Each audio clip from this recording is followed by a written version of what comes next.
Hey everybody, Jason Franks with Games for Gaijin back again to review another great game coming out of Japan. I've also brought along a new friend. This is Kikome. Kikome, say konnichiwa.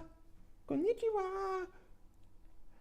We're currently fostering this 5-month-old Chow Chow who looks adorable, but I guarantee she's a bit of a shit around the house. But she's enjoying our newest offering from Itten Games, Here Comes the Dog. This is their most recent release, which debuted at the May Tokyo Game Market this year.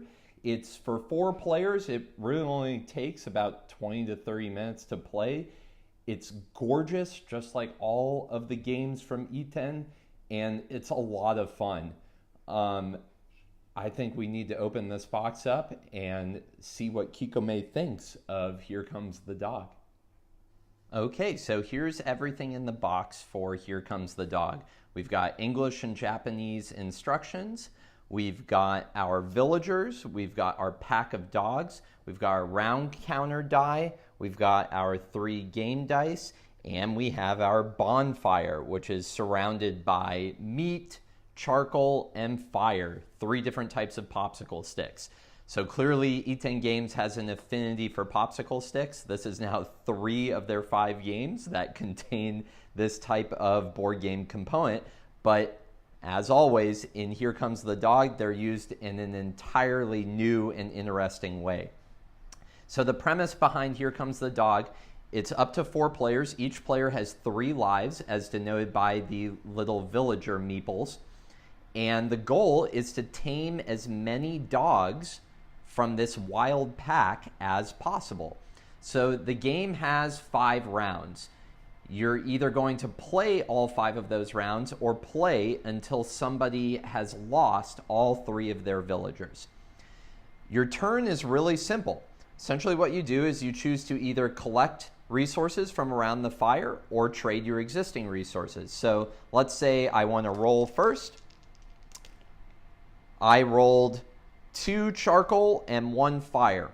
On every roll, you can choose 2 of the 3 sticks that you rolled. So with my roll, I could either take 2 charcoal, like so, and put that in my pile, or I could take 1 charcoal and 1 fire. So 2 of the 3 things that you roll are what you're allowed to take. All right?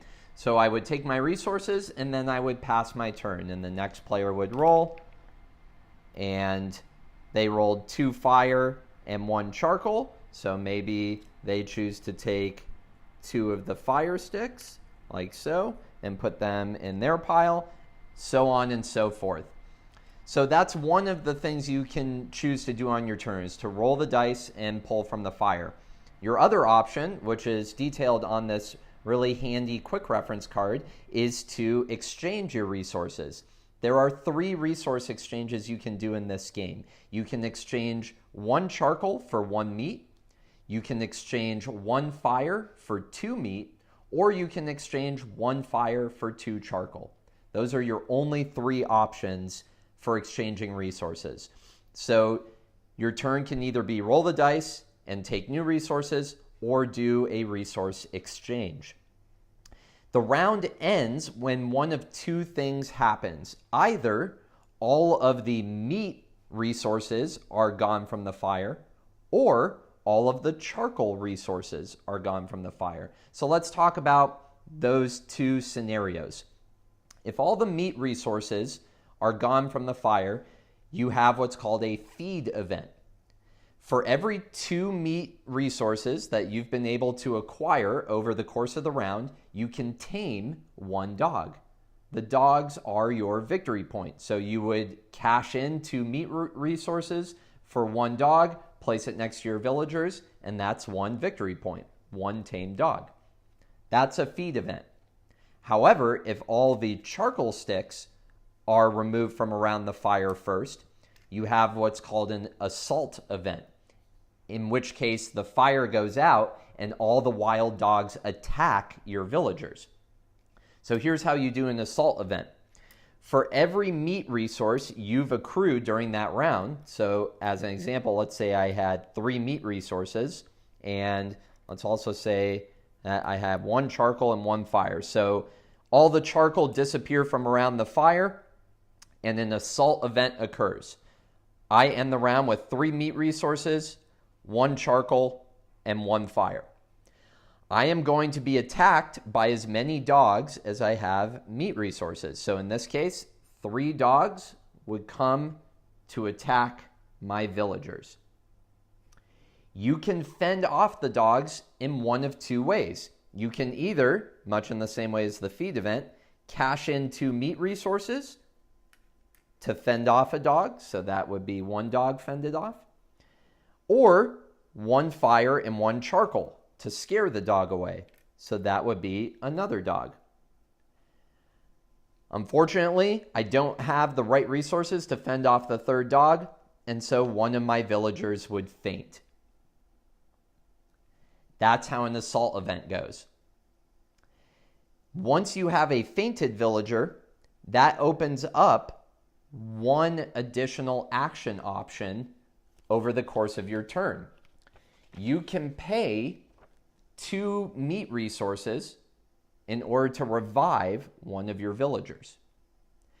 Now, you don't need all 3 villagers to win the game. If the game ends and you have the most dogs tamed, you win no matter how many of your villagers are left standing, as long as you have at least 1.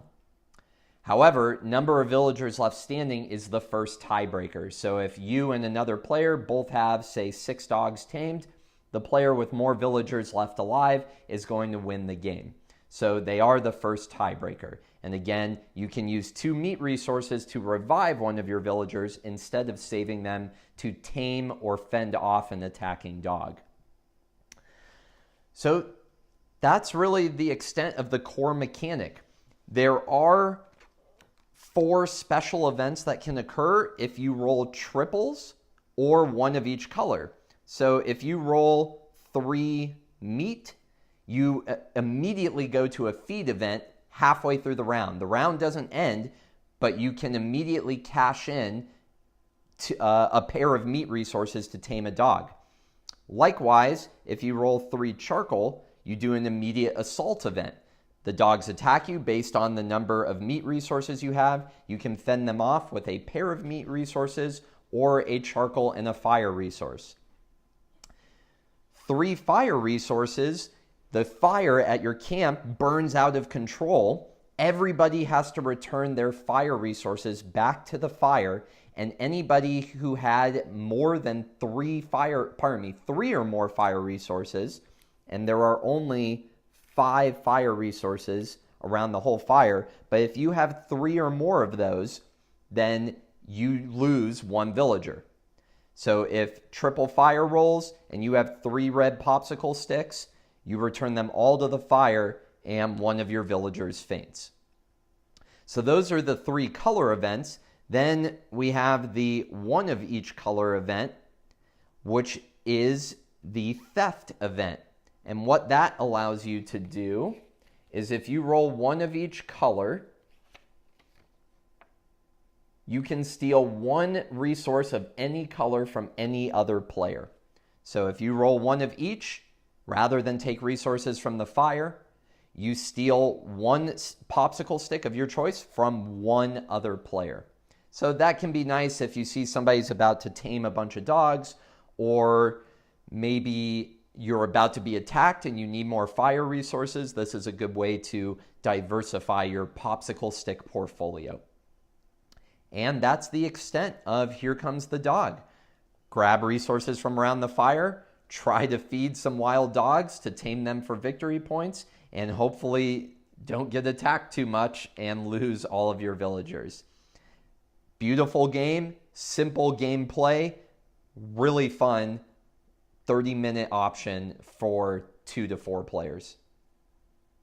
All right, so pretty easy, right? Here Comes the Dog, the most recent offering from Itten Games.